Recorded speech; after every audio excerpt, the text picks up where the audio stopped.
आओ मित्रों આપણે અત્યારે 6 દાખલા ભણવા છે 3 ઉદાહરણના અને સ્વાધ્યાયના 3 દાખલા શરૂઆત કરીએ ઉદાહરણ 1 થી તમારી સામે રકમ લખેલી છે અને ગણેલ પણ છે હું સમજાવતો જાઉં છું જરૂર લાગે અહીંયા લખતો જઈશ આયનના ન્યુક્લિયસ માટે દળ આપી દીધું છે 55.85 AMU સ્પષ્ટ જ કહી દીધું છે ન્યુક્લિયસનું દળ 55.85 AMU છે આયન માટે પરમાણુ દળાંક 56 છે તો એના ન્યુક્લિયસની ઘનતા શોધો હમણાં જ આપણે થિયરીમાં ભણ્યા છે એ જ છેલ્લા પીરિયડમાં જ આપણે ભણ્યા ન્યુક્લિયસની ઘનતા શોધવી છે તો સૂત્ર ન્યુક્લિયસની ઘનતા બરાબર ન્યુક્લિયસનું દળ છેદમાં ન્યુક્લિયસનું કદ આ જ સૂત્ર આવશે તો રકમમાં ન્યુક્લિયસનું દળ ગુજરાતીમાં આપી દીધું છે તમને 55.85 AMU એટલે આ એફીના ન્યુક્લિયસનું કદ ગણવું પડશે આપણે થિયરીમાં પણ કદ ગણ્યું હતું 4/3 પાયર ક્યુબ એ જ રીતે અત્યારે આપણે ગણવું છે તો સૂત્ર હતું R બરાબર R0 a⁻1/3 દાખલો જ પૂરો થઈ ગયો ખરેખર આટલી લાઈટ તમને થઈ જાય એટલે દાખલો પૂરો થઈ ગયો શરૂઆત અહીંથી કરી કદ ગણવાની જરૂર પડી કદ આપણે મનમાં વિચાર્યું કે ન્યુક્લિયસનું કદ 4/3 પાયર ક્યુબ જ્યાં R એટલે ન્યુક્લિયસની ત્રિજ્યા એનું સૂત્ર હતું R0 a⁻1/3 તો શું થઈ ગયું મિત્રો R બરાબર R0 a⁻1/3 R0 એટલે ઊંધું તમે ઓળખીએ છીએ 1.2 × 10⁻15 અચળાંક હતો 1.2 ફર્મી દેશી ભાષામાં એ આપી દીધો છે 56 આ એક વાત નવીન થશે મિત્રો 56 નું ઘનમૂળ યાદ રાખો ને કાં લોગ ટેબલથી કાઢો જોકે તમે મારાથી હોશિયાર છો કેલ્ક્યુલેટરથી ઘનમૂળ કાઢતા આવડે છે તમને તો લોગ ટેબલનો ઉપયોગ કરવાની જરૂર નથી અને આ મને મળી ત્રિજ્યા એનો ઉપયોગ મારે અહીં કરવો હતો 4/3 પાય r ક્યુબ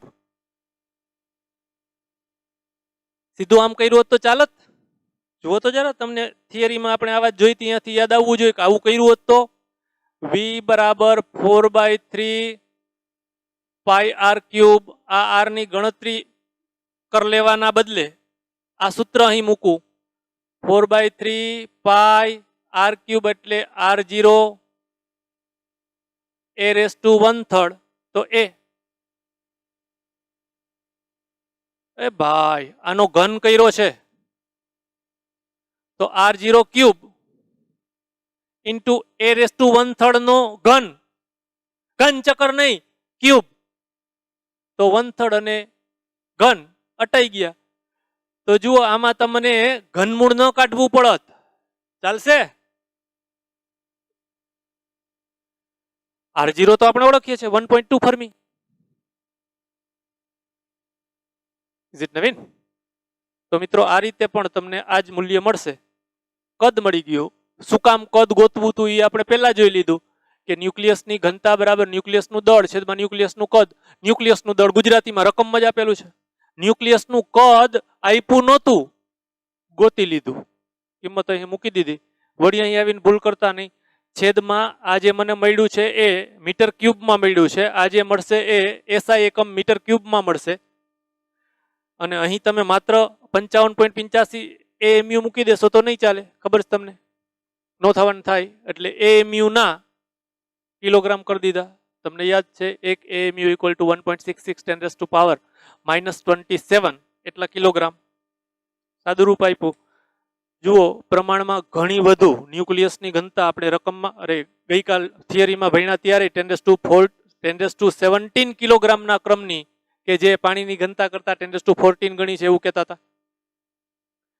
આપણી ટેક્સ્ટબુક અહીં નોંધે છે કે ન્યુટ્રોન તારાઓ ટેક્સ્ટબુકમાંથી મેં એ વાત લઈ લીધી છે ન્યુટ્રોન તારાઓની ઘનતા આપણે જે આ મેળવી એવા ક્રમની ન્યુક્લિયસની ઘનતા 10⁻17 કિલોગ્રામ પ્રતિ મીટર ક્યુબના ક્રમની છે એના પરથી એમ કહી શકાય આ પદાર્થોમાં દ્રવ્ય એટલા બધા પ્રમાણમાં દબાયેલું છે ખીચોખીચ છે ઘનતા ઘણી વધારે ક્યારે મળે મિત્રો ગઈકાલે જોયું તું ફરીથી જોઈએ કે એક રૂની ભારી બાંધી હોય કપાસ રૂની ભારી બાંધી હોય અને પછી એને જ આમ બરાબર દબાવો અને અહીંયાથી છેક ઘાસડી બનાવી નાખીએ કદાચ તમે ઘાસડી જોઈ હોય તો ઘાસડીમાં પિન ન ઘુસાડી શકાય ને ટાંકણી ન ઘુસાડી શકાય એટલું દબાવ્યું હોય એક ભારી નહીં 50 ભારીને દબાવીને 1 ભારી કરતા કદ ઘટાડી નાખ્યું, તો ચોક્કસ વાત છે, અહીંયા ઘનતા વધી. એવી રીતે અત્યારે આપણે એમ કહીએ છીએ કે આ ન્યુટ્રોન તારાઓની ઘનતા આટલી છે, એનો અર્થ એમ કે એની અંદર દળ ખીચોખીચ ભરાયેલું હશે. બીજા ઉદાહરણમાં જઈએ. આપણે એક સંબંધ તરીકે આનો વ્યાપક ઉપયોગ કરવાના છીએ. એક દાખલા તરીકે લઈ લીધું છે, 1 ગ્રામને સમતુલ્ય ઉર્જાની ગણતરી કરો.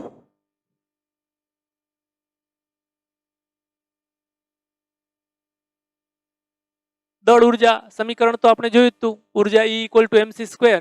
c એટલે પ્રકાશનો વેગ 3 × 10⁸ એટલા મીટર પ્રતિ સેકન્ડ, અને m એટલે આપણા રકમ પ્રમાણે 1 ગ્રામ.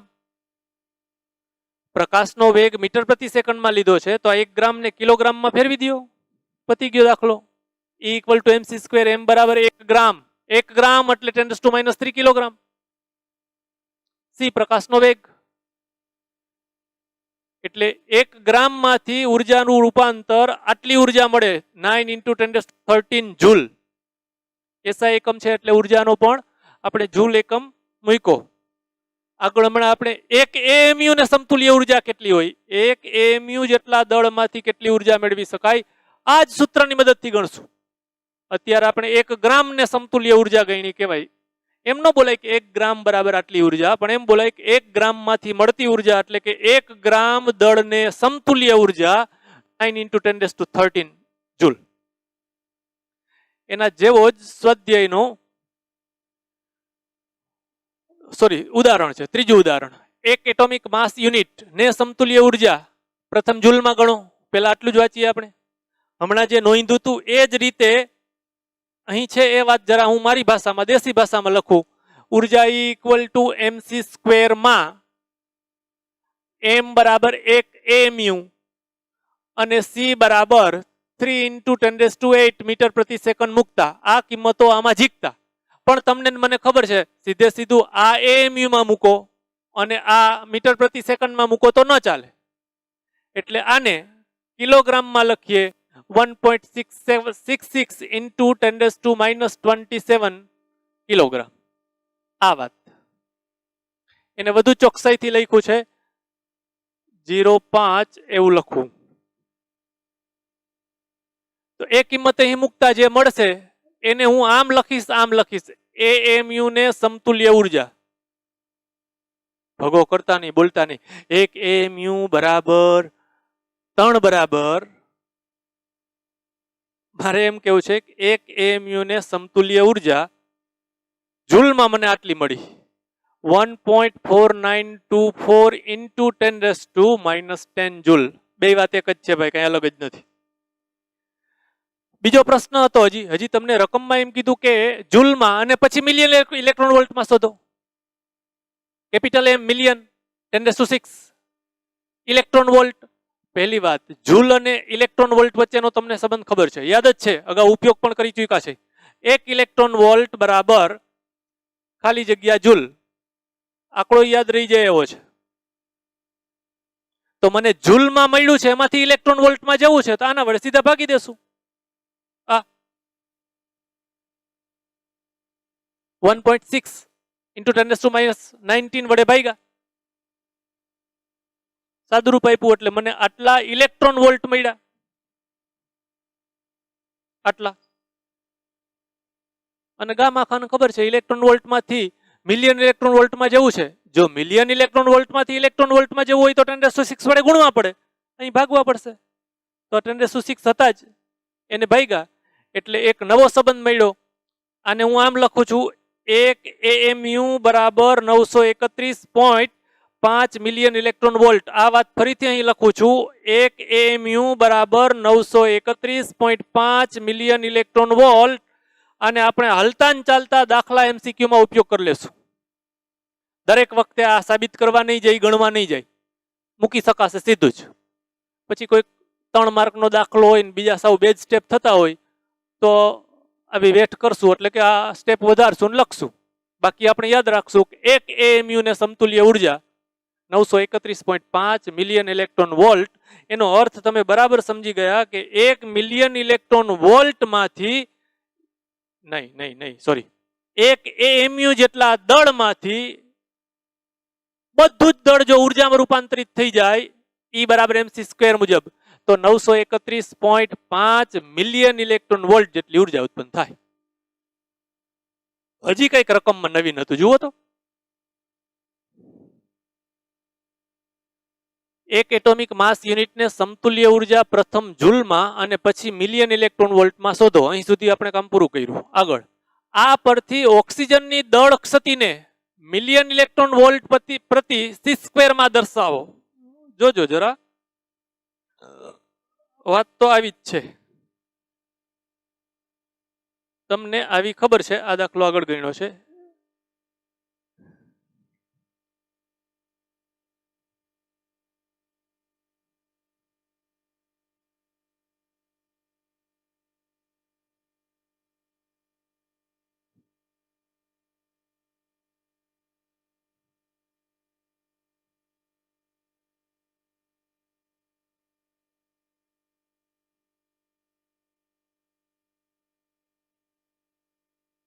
ઉર્જા E equal to delta MC square.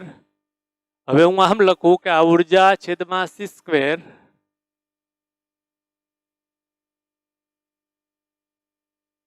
તમને જો આવું કંઈક આપ્યું છે, આનો એકમ અને આ એકમ નથી, પ્રકાશના વેગનો વર્ગ, આ દળ ક્ષતિ. દળ ક્ષતિ તમારે આવા સ્વરૂપમાં, અહીં દળ છે એટલે આનો એકમ તો દળ થઈ જ કિલોગ્રામ થઈ જ જવો જોઈએ, પછી કિલોગ્રામ, ગ્રામ, મિલીગ્રામ કે AMU થઈ જ જશે, થાય જ. પણ આ ઉર્જા છે, ઉર્જાનો એકમ જૂલ અથવા એમાંથી ઇલેક્ટ્રોન વોલ્ટ અથવા એમાંથી મિલિયન ઇલેક્ટ્રોન વોલ્ટ લખશું અને પછી આ સી સ્ક્વેર એમનેમ રાખ્યું છે. એટલે તમને રકમમાં એમ કીધું છે મિલિયન ઇલેક્ટ્રોન વોલ્ટ પ્રતિ સી સ્ક્વેર. એનો અર્થ તમને સમજાવવો જોઈએ કે આને મિલિયન ઇલેક્ટ્રોન વોલ્ટમાં દર્શાવવું છે અને આ સી સ્ક્વેર એમનેમ રાખવું છે. હું એમ નથી બોલતો કે આને મીટર પ્રતિ સેકન્ડમાં બતાવું છું. સમજ્યા? તો હવે તમને સ્પષ્ટ થઈ જશે કે ઓક્સિજનની દળ ત્રુટી ગણવી છે. આપણે ગણી હતી અગાઉ, થિયરીમાં આપણે ગણી હતી, યાદ છે તમને? ગોતી દઉં, જુઓ આમાં.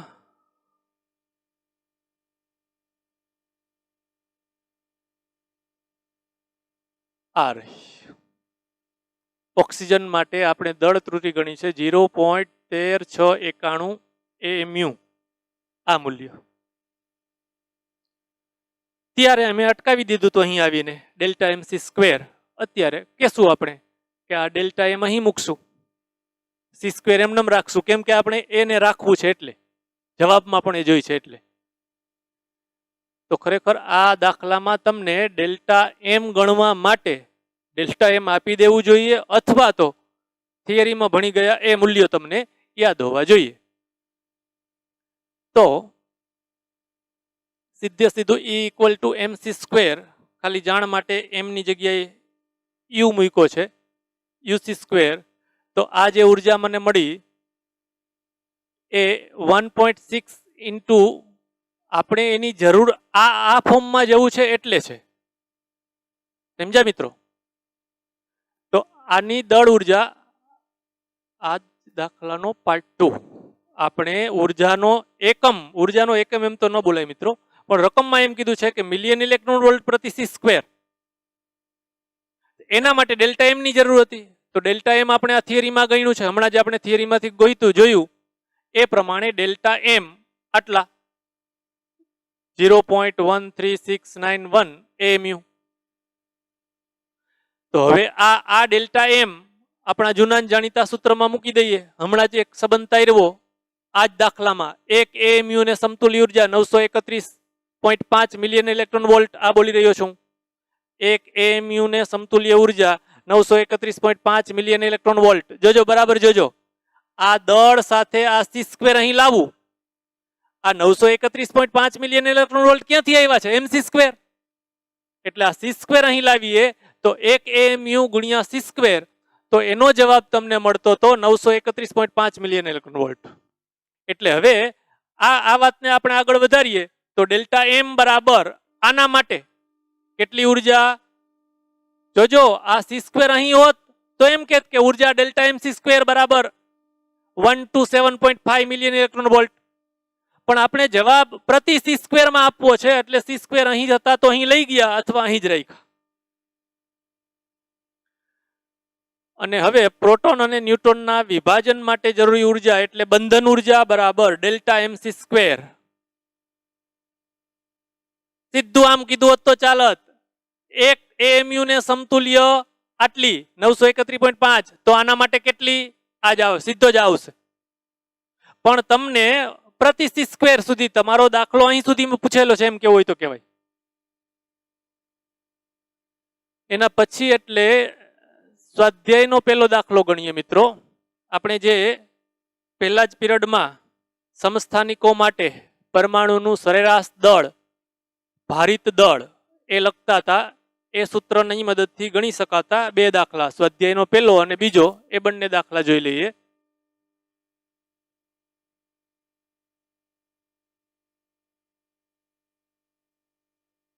સાવ સહેલા મિત્રો, ગણિતનો એક સાદું રૂપ આપવાનો દાખલો છે એમ કહી શકાય. તમને સૂત્ર યાદ હોવું જોઈએ કે આપેલા પરમાણુનું ભારિત દળ, સરેરાશ દળ બરાબર, યાદ કરજો, m1x1 plus m2x2 plus m3x3 જેટલા હોય એટલા, છેદમાં x1 plus x2 plus x3 જેટલા હોય એટલા. m1 m2 m3 આપેલા તત્વના જે સમસ્થાનિકો આપ્યા છે એ સમસ્થાનિકોના અનુક્રમે દળ, x1 x2 x3 xn એ જે તે સમસ્થાનિકના પ્રમાણ, ટકાવારીમાં આપણે નોંધતા હતા ગઈકાલે. તો આની મદદથી દાખલો ગણીએ. તમારી રકમ છે, એમાં પૂછે છે લિથિયમના બે સ્થાયી સમસ્થાનિકો, લિથિયમ 36 અને લિથિયમ 37 સમસ્થાનિકો છે, એ દેખાય છે તમને. બંનેના પરમાણુ ક્રમાંક સરખા છે, 3 3. પરમાણુ દળાંક જુદા જુદા છે, અનુક્રમે 6 અને 7. તો આ બંને સમસ્થાનિકોનું પ્રમાણ એટલે તમને ખબર પડે કે x1 x2 આપ્યા છે, અનુક્રમે 7.5 અને 92.5. તમને એ પણ ખબર છે કે બે સમસ્થાનિકો આપ્યા હોય તો x1 પ્લસ x2 બરાબર 100 થાય. 3 આપ્યા હોય તો x1 plus x2 plus x3 બરાબર કુલ એટલે 100%. જો આ બેનો સરવાળો 100 થાય. તેમના દળ અનુક્રમે આપણી સંજ્ઞા મુજબ m1 અને m2 આપી દીધા છે. તો આપેલ લિથિયમનું પરમાણુ દળ શોધો. તો સરેરાશ દળ, માસ ઓફ લિથિયમ, અથવા આપેલ સમસ્થાનિકનું સરેરાશ દળ બરાબર m1 x1 plus m2 x2. આ સૂત્ર નથી લખ્યું, m1 x1 plus m2 x2 divide by x1 plus x2. પતી ગયું મિત્રો. તમને એક m1 m2 x1 x2 આપી દીધા છે, આ ચર્ચા મારે કરવાની જરૂર નથી. તો મને સરેરાશ ભારિત દળ મળ્યું 6.941 AMU. એમાં જુઓ જરા, બી પૂછ્યું છે, બોરોનને બે સ્થાયી સમસ્થાનિકો 510 અને 511, આની જેમ જ બોરોનના બે સમસ્થાનિક છે, એના દળ અનુક્રમે m1 અને m2 આપી દીધા છે. અને બોરોનનું પરમાણુ દળ, એટલે આ પરમાણુ દળને હું હવે આ સૂત્રમાં કહું મિત્રો, માસ ઓફ બોરોન, જેને આપણે કહીએ છીએ સરેરાશ ભારિત દળ, એ આપી દીધું છે તમને બીજા દાખલા એટલે કે બી માં. આ મૂલ્ય આપી દીધું છે 10.811 AMU. તો આ બંનેનું પ્રમાણ શોધો, x1 અને x2 શોધો. સાવ સહેલો મિત્રો, એક જ વાતની લાઈટ થવી જોઈએ કે x1 બરાબર x, તો x2 બરાબર 100 માઇનસ 1. સમજાણું? બે જ સમસ્થાનિકો છે તો બેયનો સરવાળો, x1 અને x2 નો સરવાળો તો 100 થાય જ. મેં x1 બરાબર x ધાર્યો, તો x2 બરાબર 100 માઇનસ x. દાખલો પૂરો. આ સૂત્રમાં આ આપી દીધું છે, m1 આપી દીધું છે, m2 આપી દીધા છે, x1 અને x2 શોધવાના છે. તો હું x1 અને x2 બંનેને x ના ફોર્મમાં, કોઈ એકના ફોર્મમાં લઈ ગયો. ધારો કે x1 બરાબર x છે તો x2 બરાબર 100 માઇનસ x. સમજ્યા ભાઈઓ? એમાંથી x મળી જશે એટલે કે x1 મળી જશે. તમારી સામે ગણેલું પણ છે, મારે હવે એમાં કહેવાની જરૂર નથી. x1 તમને મળ્યું 19.90, x1 ઈ જ x ધાર્યા છે, તો એના બીજા સમસ્થાનિકનું દળ 100 - 19.90 એટલે કે 80.10. ઓકે મિત્રો, એના પછીનો દાખલો એટલે સ્વાધ્યાયનો બીજો દાખલો જોઈએ. આ જ સૂત્રથી દાખલો થશે, સાવ સહેલો દાખલો.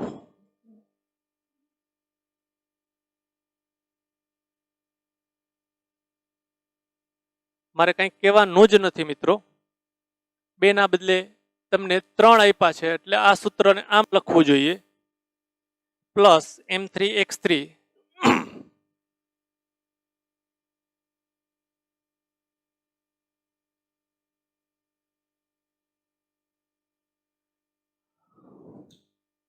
તો આ સરેરાશ પરમાણુ દળ શોધવાનું છે.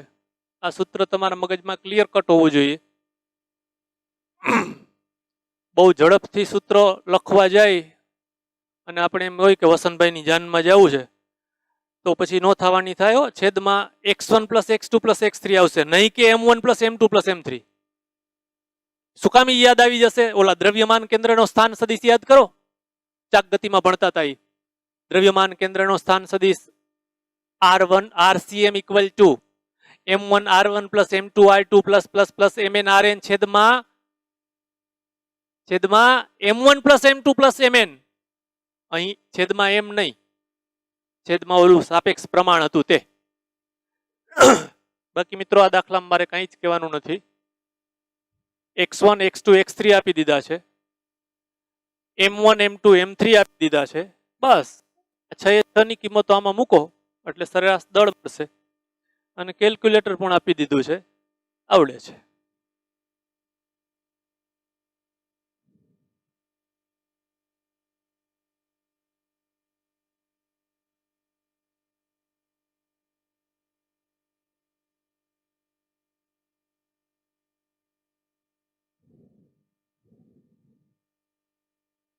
આજનો છેલ્લો દાખલો એટલે સ્વાધ્યાયનો ત્રીજો દાખલો સમજાઈ જાય એવો છે. આપણે આ ટોપિક અડધો રાખ્યો છે થિયરીમાં, પણ આ દાખલો સમજાઈ જશે.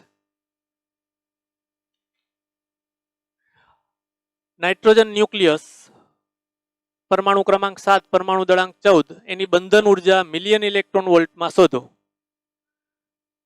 પરમાણુના ન્યુક્લિયસની બંધન ઉર્જા એટલે ડેલ્ટા mc², જ્યાં ડેલ્ટા m એટલે દળ ક્ષતિ. તમને યાદ હોવું જોઈએ મિત્રો, દળ ક્ષતિ એટલે શું? બધા પ્રોટોનનું દળ વત્તા બધા ન્યુટ્રોનનું દળ માઇનસ સ્થાયી અવસ્થામાં ન્યુક્લિયસનું દળ. હું બોલ્યો, અહીં લખ્યું છે છતાં લખું કે ડેલ્ટા m એટલે શું? બધા પ્રોટોનનું દળ આમ વત્તા બધા ન્યુટ્રોનનું દળ આમ માઇનસ ન્યુક્લિયસનું સ્થાયી અવસ્થામાં દળ.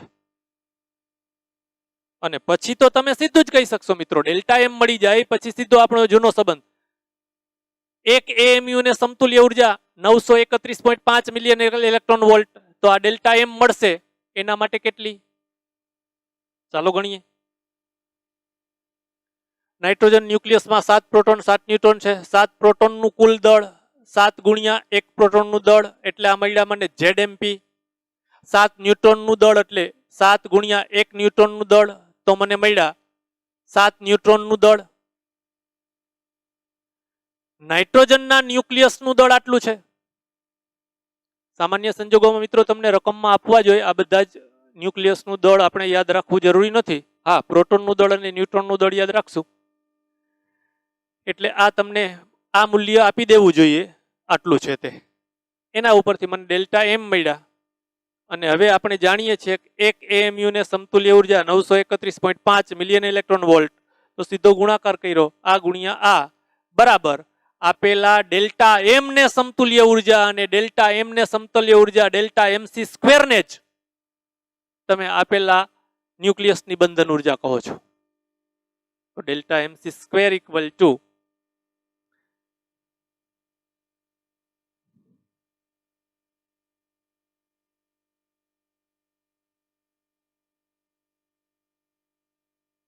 હા, આ બેનો ગુણાકાર જ કર્યો મિત્રો. અરે તમે ખાલી જાણ માટે ડેલ્ટા mc² લઈને ડેલ્ટા m આ લેજો. સી ને ઓળખો છો, એ પણ આ જ જવાબ આવશે. પણ જોજો, એ તમને ડેલ્ટા mc² જે સીધો મળશે એમાં આ યુ છે એને પહેલા તમે કિલોગ્રામમાં લઈ જજો, સી મીટર પ્રતિ સેકન્ડમાં છે એટલે તમને મળશે એ જૂલ મળશે. એમાંથી ઇલેક્ટ્રોન વોલ્ટમાં જજો, એમાંથી મિલિયન ઇલેક્ટ્રોન વોલ્ટમાં જાઓ એટલે આ મળશે. ખાલી પ્રેક્ટિસ માટે કરજો, બાકી ટૂંકું આ જ પડશે. સારું, લેપટોપની બેટરી ડાઉન થઈ ગઈ ને આપણું કામ પૂરું થઈ ગયું. ના, મારી બેટરી ડાઉન નથી થયો ભાઈ.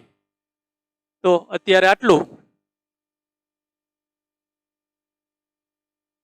હવે આવતીકાલે આગલા પીરિયડમાં જે દળ ઉર્જા અને ન્યુક્લિયસની બંધન ઉર્જા એ બેયને ભેગા કરીને જે ટોપિક બાકી છે એ ટોપિક પૂરો કરશું. મિત્રો એક વખત વાંચી રાખજો. હું આના પછીનો પીરિયડ જે ભણાવવાનો છું ને એનું એક વખત વાંચજો.